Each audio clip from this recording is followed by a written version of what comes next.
Welcome to Toffee TV. It is the player ratings. Luton Town 1, Everton 1. A hard-fought point on the road tonight, which edges Everton closer to that 40-point mark,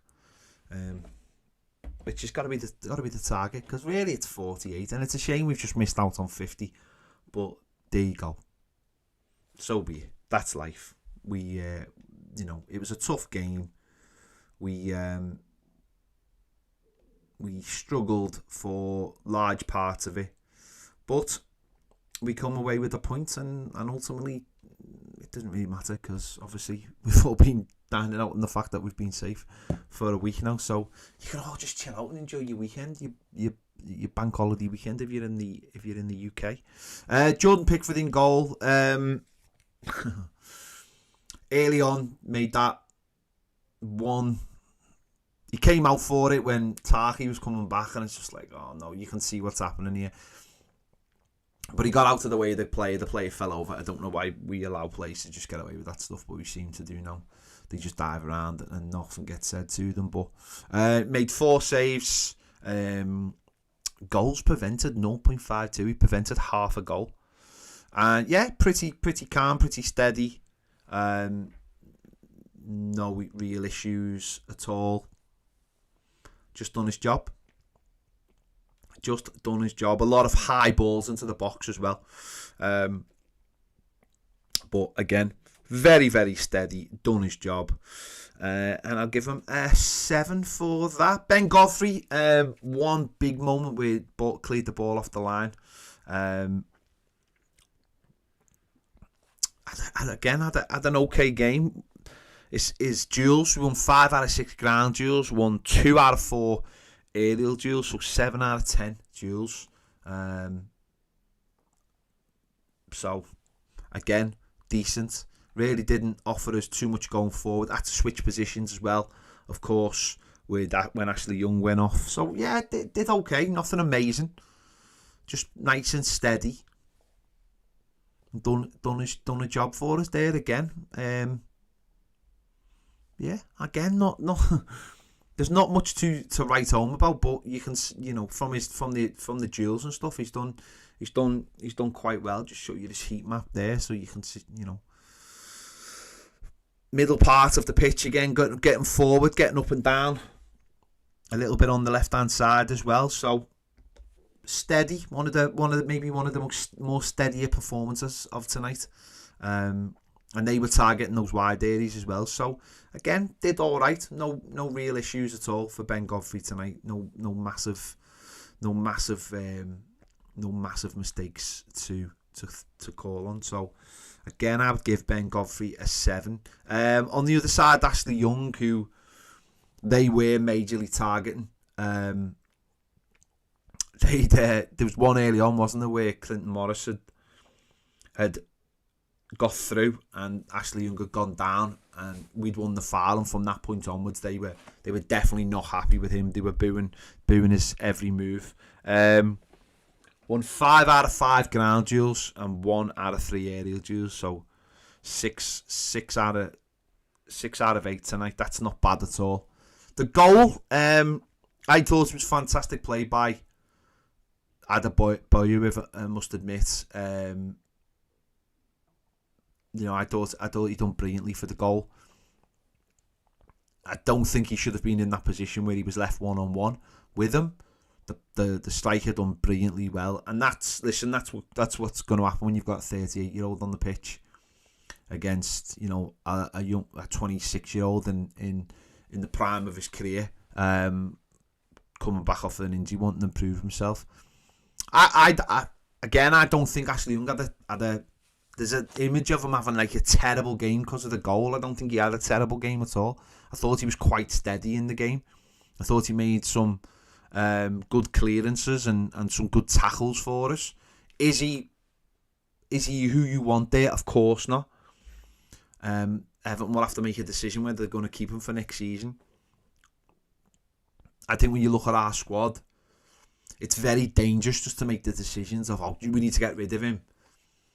Ashley Young has played in 4 different positions this season.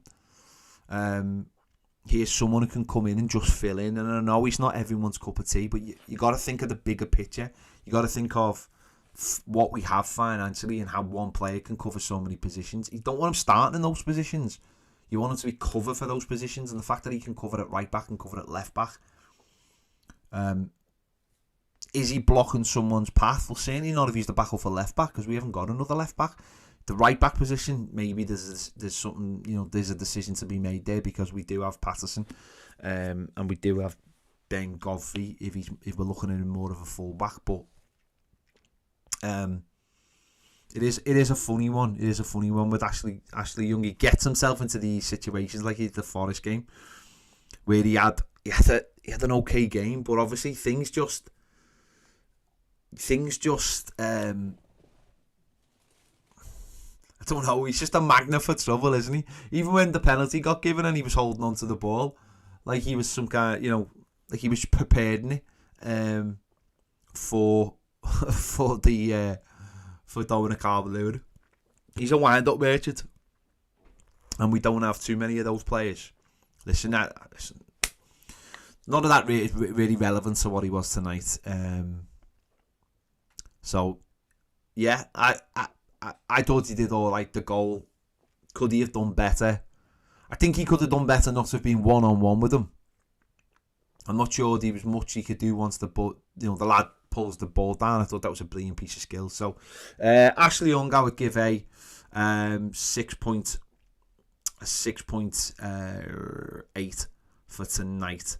The two centre-backs, James Tarkowski, I thought was excellent tonight. Only won 2 of his 5 ground duels, but won 5 of his 7 aerial duels, and always just seemed to be in the right place at the right time to head of the ball away. Just all the time, just was in the right place. 8 clearances, 1 block shot, 1 interception, 1 tackle. Only dribbled past once. He just seems to be in the right place at the right time. 55 touches, 80% pass accuracy. Just always in the right place at the right time to head of the ball away, to block off a player. He's just Mr. Consistent, isn't he? He's so consistent. Just show you the sheet map there as well. And again, you can see that red area just outside the box. That's where basically he does tend to stand for a lot of the game. And every time there's a cross flashing across and he gets his head on, it ends up going out for a throw, because he just uses the pace on the ball, and nearly had himself a goal as well in the first. Was it the first half? Yeah. His all-round game is superb, and consistency wise as a defender. And I thought he was spot on tonight, so I'd give him a 7.5 for tonight against the team that love to bombard the opposition. Love to bombard the opposition and put stuff at the back post. Jarrad Branthwaite, again, very, very solid performance. 3 out of 6 ground duels, 4 out of 5 aerial duels. Again, so composed in possession, 69 touches, 86% pass accuracy, 5 clearances, 1 block shot, 1 interception, 1 tackle, dribble past a couple of times. That block at the end, I mean, that symbolises, doesn't it? That symbolises what he wants to do. This kid is so hungry to be the best defender. Marcel Brands yesterday saying he could be one of the best in the world. He's so hungry to just defend and do his job. And, he's formed a fantastic partnership. And listen, we say this every week. About the player. He likes being on the ball. He doesn't mind getting in a foot race with people. He's just all round. He's such a good player. And I thought tonight again, he was up against players who won it. And I thought when we played Luton in the league, I thought it was a really tough test for him. It asked a lot of different questions that he won't get asked in the Premier League most weeks, being up against a really physical centre forward. And I thought from where he'd come from in that game, where I did think he struggled a little bit, I thought he was so much more composed tonight. And he won the penalty as well, didn't he? He won us the penalty. So, winning the penalty for us and getting the clearance off the line really should have been man of the match. Really, on the TV should have been man of the match.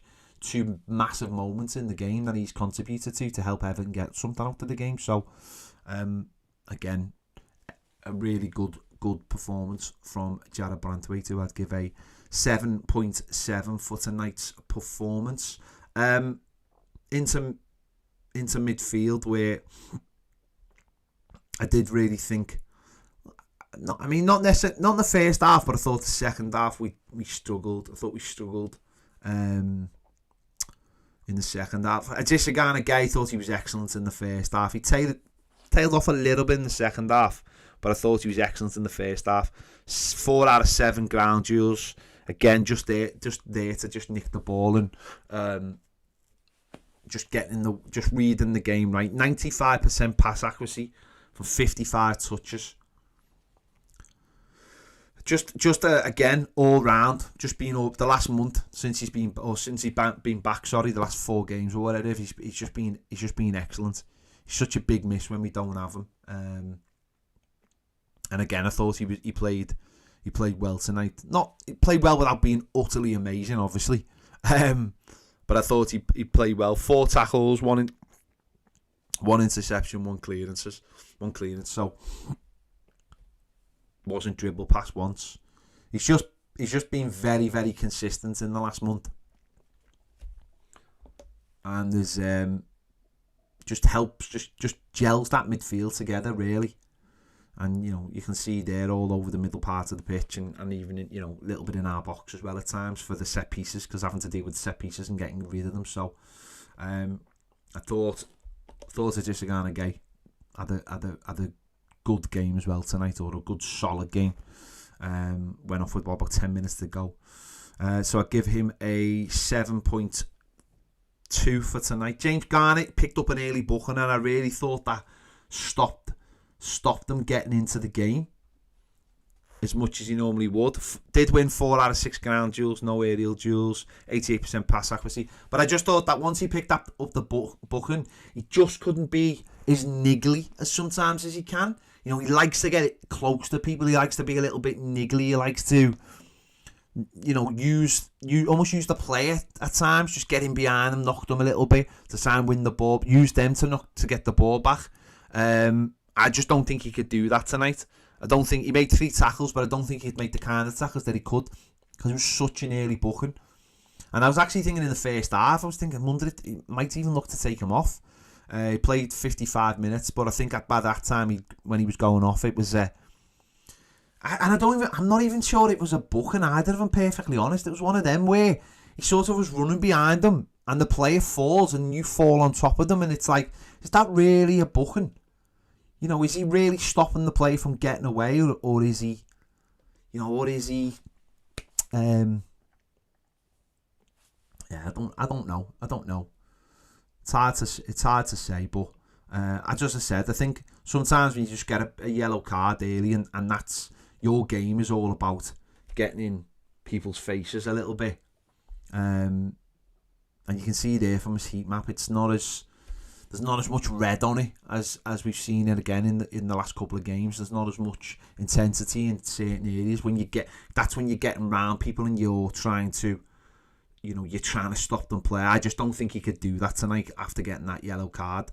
So it's not a case of going, he's had a bad game. I think it's just a case of once you've got that yellow card, as I said. So James Garner, I'd give a 6.5 for tonight's performance. Abdoulaye Doucouré, never really got into the game, did he? 28 touches, 74% pass accuracy. Ground duels won 1 out of 3, aerial duels won 1 out of 1. Never really got into the game at all. There's his heat map there. It's not in there at all. He just never got in the game at all. He never got into it. There was no space. The ball was going over his head too much. We weren't winning the second balls in midfield. He wasn't winning the second balls in midfield. He never got into it. He went off at in the 54th minute. Good decision by the manager actually to take him off that early, rather than dragging it out. Although I think I would have at that point maybe have brought a striker on for Doucouré and just started going long a little bit earlier and getting the striker to win the second ball. I don't think the sub that he played really worked at all. Bringing the two midfielders on, I just don't think it worked the way we used it. We just give up midfield at that point. But no, I thought Decore was I thought he just wasn't in the game tonight. He was poor for me tonight. Certainly after the performances he had last week, where he was a lot better. So Decore, I would give a 6 for tonight's performance. Jack Harrison, again, he works hard. 7 out of 13 ground duels won. I just thought he should have done a lot better for their goal. I thought he should have been stronger wide. He gave the ball away far too easy, and it's led to them getting into it's helped them in an area where they like to be, which is putting that ball to put the diagonal in the far post. At the one shot, didn't he? Took a deflection. The keeper had to push it wide. He just, again, it's at the. I always, I never doubt a player for working hard. That's what you need to do in a Sean Dyche's team. 51 touches, 88% possession, but it's at the other end of the pitch, isn't it? 2 key passes, 4 crosses, 2 accurate, but I just want to see more of him in the final third. He can be so frustrating as a fan. He really can. He can be so frustrating to watch, and him not delivering the ball, maybe in the right areas and stuff like that. It's. I don't really think he's done enough for me to put a big bid in for him next season. But then, who knows, if Luton don't get promoted, if Leeds don't get promoted, then maybe there's another loan to be had, and then maybe that would make sense. I don't know, but I'd give Jack Harrison a 6.3 for tonight's performance. On the other side, Dwight McNeil, again, not massively brilliant in the final third. Defensively, only one out of 3 ground duels, one out of 2 aerial duels. Bit loose on the ball tonight. Can't even say he worked that. I mean, look at his heat map there. It's just a big red blob inside there half, and that's it. I don't particularly think he had a very good game tonight.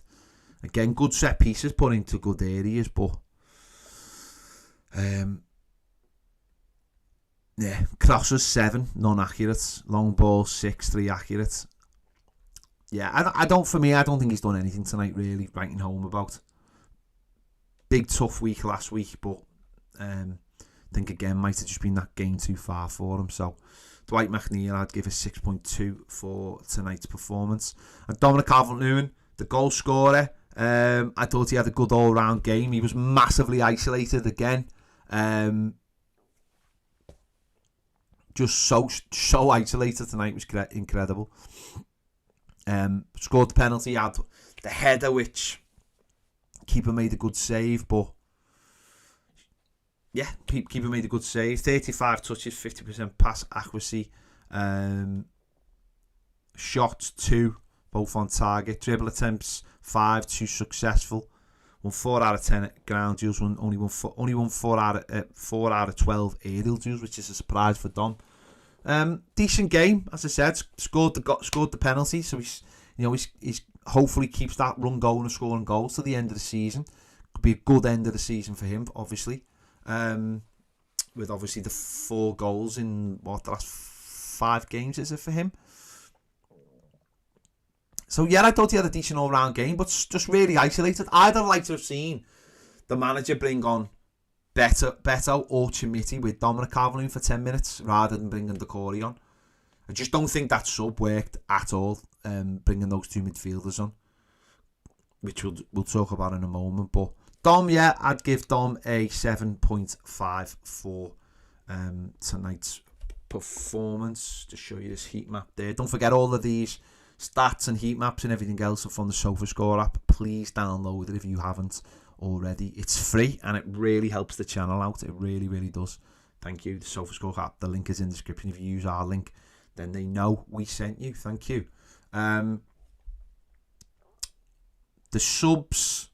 Just get on to the subs now. The manager made a few subs, didn't he? Which is obviously unusual for him, but it is that time of the year. He used 5 subs tonight. 4 was forced on him. Andre Gomez came on. 36 minutes plus stoppage time. 16 touches. I was really just disappointed with Gomez towards the end when we had an overload right at the end, and he wasted the ball. And not only did he waste it, that he allowed them to break, and that's when they had their big spell at the end with the corners and the shot off the line and the free kick. Really, really annoyed me. That really annoyed me. It was just so lazy. It was such a lazy moment. And I know there's nothing on the game, but it's just those things. That would annoy me in kids' football. That kind of thing, just losing the ball so aimlessly. When there was a ball, there was 3 balls on, and it's not even that he chose the wrong one. He just played the ball straight to their man. Like so annoying, so annoying. So Andre go, and I'll talk about him and Beto in a moment. Him and Onana in a minute. So I'd give Gomez a 6. No, I won't. I'll give him a 5.5. I'm being too generous. Give him a 6. Amadou Onana was on for the same amount of time, wasn't he? 35 minutes plus stoppage time. Only had 19 touches, 91% pass accuracy. Ground duels only won 1 out of 3. Aerial duels won 2 out of 3. Onana's finishing the season like he started his first season, which is to say the pace. He's playing at his own pace rather than the pace of the game. 1 tackle, 1 interception, 2 clearances. He's finishing the season like he started this first season, where he doesn't, and I don't know whether this is because he's coming on the pitch, but he plays at his pace, and that's fine sometimes. But in the moment and the heat of the battle, and it being absolutely a massive game, certainly for Luton, you've got to come on and have a bit more intensity. And I think that's what winds people up. I think that's what winds fans up who don't like him, is that it's the intensity that he has or doesn't have. He should be getting on the ball, and he should be showing the ability he's got, because he has got lots of ability. And he's not up to the pace of the game, and that winds people up, because what people want to see is they want to see a player who's showing something. And when he came on, he didn't really show anything. And him and Andre Gomez they were so ineffective. There was those two, and then you've got Adesina Gay, and suddenly the midfield just become wide open, because obviously Gomez is quite a wide open kind of player. He wants the ball, gives the ball. Onana, you expect to sit in front of the back four, and both of them just felt like there was no intensity in them. You're not going to get loads of intensity from Gomez, so you expect Onana to sit and give you something. He didn't really do that. You see his heat map there. There's very little just in front of our back four, and that's where I think people just don't like him, is that he doesn't have that intensity, and he's never had that sort of Premier League intensity, maybe. He has shown it, but I think that's what rubs people up the wrong way. That idea that he plays the game at his own pace, but when he plays the game at his own pace, it's nowhere near the level that is required. So that's what winds people up, I think. So I didn't think he offered anything when he came on, really. He was just far too laid back. And he will need, if he wants to progress, he will need someone who's going to have to understand that he's going to have to push on as a player and have something, unless he plays in a team that is brilliant and he's part of a midfield and he's the number, but there's just such a lack of intensity, I think, at times with him, that it comes very, very frustrating. So Onana, I would give a 5.52. The other subs, Seamus Coleman came on for Ashley Young, didn't he? He Not sure whether the manager would have brought him on, but he came on 23 minutes to go, plus played stoppage time as well. 2 clearances. 1 ground duel, didn't win it. Only 18 touches, 80%. It's hard to judge Seamus when he's coming back off an injury and he's been out and he's been getting little cameos, and he's not looked anywhere sort of at his age. It must be really difficult to come off the bench and coming straight into a game again. And you've got those younger players running at him. Listen, he did all right. He did all right. Nothing to write home about, of course. Come on, done his job. Didn't really get up the pitch at all. Mostly it was all around our box. It'll be very, very interesting whether we hear anything this week, I think, about Seamus Coleman. It'll be very, very interesting, because if he is, well, he's got a decision to make, hasn't he? And in the last few weeks, and I know he's had an injury and stuff, in the last few weeks, I don't know, he just hasn't looked quite there when he comes on in games. With his other games, I mean, straight away when he came on this game, fair play, straight into a little bit of a scrap, wasn't he, in the box? So fair play, he's never going to lose that. But I don't know whether in the last few weeks there's been a few moments where, and I might be way wrong here, where he might have looked at the situation and gone, I don't know whether I can do this anymore. I don't know whether I can physically, because like, people give Ashley Young a lot of stick, but he's 38 and he's still playing at the highest level, and he still has the ability to have good games. He was good last week, and he was good in the second half of the derby. Whereas in the last couple of weeks, or last few weeks, when Seamus has come on, it hasn't quite looked right for me. And I think he's got a decision to make. And if he is going to make that decision, I think we'll know this week. Because obviously coming up to the last home game, it would be his last home game for Everton. So I think we might hear something this week, whether that's signing a new contract or whether he retires. And I think if he retires, I think he'll become a coach at Everton. Maybe he'll have a little break and then come back. I know he's been doing his coaching badges and he's been doing work with players lower at youngsters. But he might have a little break. I don't know. But I imagine if we're going to hear anything, it's going to be this week ahead of the last game of the season.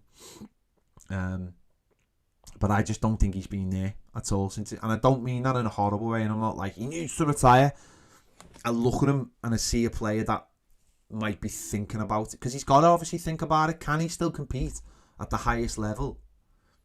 And what can he offer?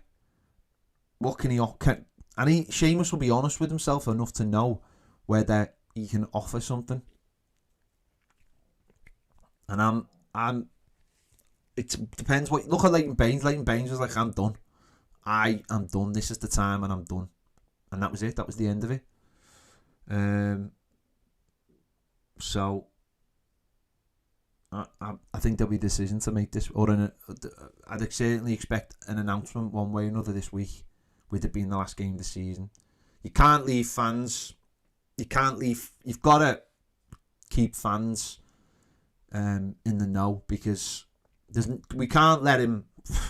There's not a chance on earth we can allow him to decide he's going to leave Everton after the last game of the season, after the last home game. You know, it can't be. If he's retiring and he's already made his mind up, please let us know this week so that people can come out next Saturday and show their appreciation of Seamus Coleman in whatever way, you know, people deem fit. If he's not, then fine. But also this week, let everyone know that he's signing a new contract, so that's not hanging over as either. I don't think anyone would begrudge him signing a new contract. But he's the kind of person who'll know what's right for him and what's right for Everton Football Club. So, and whatever it is, you know, whatever it is, and we'll go from there. So Seamus Coleman, I'd give a 6.3 for tonight. The other subs, Beto and Chimiti. Beto, they both came on, and straight away they actually looked like they made an impact straight away in terms of just the way we played. We stopped messing around with it in midfield, and we could go long. Beto only had 7 touches. He had an appeal for a penalty. I think it would have been a soft penalty. Hand on heart, I think it would have been a soft penalty. If it was against us, I would have thought it was a really soft penalty. 100% pass accuracy. Ground duels, none out of 4. Aerial duels, none out of 1. Didn't really do anything, did he? Didn't really do anything other than a couple of runs and a couple of half chances, as in his runs, rather than getting shot off or anything. So, yeah, still lots and lots and lots of work to be done for Beto. So I'd give him a 6. Chimiti came on, couple of nice touches. Came on at the same time, didn't he? Couple of nice touches. Again, good that he came on with someone else, so that there's 2 of them. I think he looks better than the 2. Won 3 out of 7 duels, won 1 out of 1 aerial duels. Got involved a little bit more than Beto, I thought. Again, very raw, so there was a couple of opportunities where you're like, there was one at the byline where he'd actually done all the hard work, and I'm thinking, just stick it in. And he just sort of held on to it, and it's all those little things, that experience that he needs to obviously gain. There's a raw player in there. I think he's got for me, actually, he's got a little bit more control over himself than Beto is. But Beto's got obviously been round a little bit more. But this is a young man, and good that the managers give him a little bit more time. And again, I'd like to have seen him brought on with Dom, because I think Dom would get him into some better areas. I think with both of them being so raw, the ball just seemed to bounce off both of them. So yeah, he did all right. He did okay. There's a little bit of promise there, but how we progress with them next season is going to be very, very interesting. Very, very interesting. How we use them and stuff. So Chimiti, I would give a 6.4. So there you go. Yeah. Listen, I'll take a draw all day, to be honest. And we move on to Saturday. Last home game of the season on Saturday. We can all go away and enjoy our weekend now, not worrying about any game of football. We can just go. We don't have to worry about what happens tomorrow. We don't have to worry about what happens on Sunday or anything. We can just go and enjoy our weekend, not having to look at the scores every 2 minutes on our phone, and it's happy days. So there you go. Yeah, we are doing the final word tomorrow on Toffee TV Premier. So if you're watching us on Toffee TV, we'll be live about 12:30, I think, tomorrow. Gonna get it out the way nice and quick. Yeah, so that'll be there, and I imagine it'll probably be a quick one, I imagine, as well. So if you're around tomorrow, around 12:30, we'll be live for you. If you're not on Toffee TV Premier, why aren't you? The link is in the description. QR code will come up on the screen in a moment. For the price of a coffee, you get the whole month of lots and lots of good Toffee TV exclusive content. Come and join us over there. Thanks for watching. See you later.